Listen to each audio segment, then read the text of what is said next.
So why did I buy a Harbor Freight trencher? Everybody seems to have wisecracks on Harbor Freight equipment, but I've got to tell you, I've had pretty good luck out of those little Predator motors. That made me feel pretty good about it. The second thing is the simplicity of it. The simplicity factor is huge for me because I am not a mechanic. I have skills in the form of being able to change oil and spark plugs, and I understand how a combustion engine works, but to be completely truthful, messing with an undercarriage of an excavator or something like that is a little bit out of my wheelhouse, and it's out of my budget. So I bought this because it's within my budget, for one. For two, I had a couple of big projects lined up that paid for it almost immediately. One of which was my shop that I'm building over here. I decided that I wanted power and water ran down here from our house, which is way up here. We had to run 165 feet of number 4 copper wire, as well as a water line buried 24 inches deep, which is the code here. And that was a huge deal because I had one company come out and quote it for me, and they quoted $8,000 to do the job. For me, the way that I did it is I hired my cousin, who is an electrician, to come in and rough wire in the shop.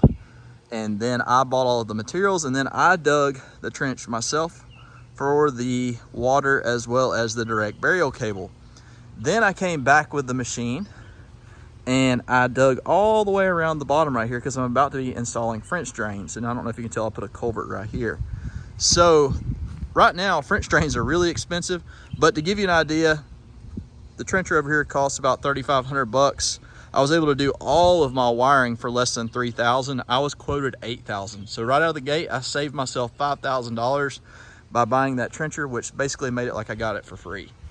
Now, the French drains are just gonna be kind of the cherries on the cake, so to speak. That's gonna be something that's gonna be easy to install, and it's gonna be something that's gonna save me a lot of time of sitting there and hand digging. Now, the very last factor of me buying this Harbor Freight trencher is the fact that I have another channel called Adventure Archaeology, where we specialize in digging valuable antique bottles up. And I was kind of curious whether I was going to be able to do that with this machine. Well, guess what? It absolutely works. I went and dug with this machine here about a month and a half ago, and it says that it can dig 6 foot deep or 72 inches. I figured out right around 5 foot is where you start losing sight of the bucket, and it starts getting kind of awkward.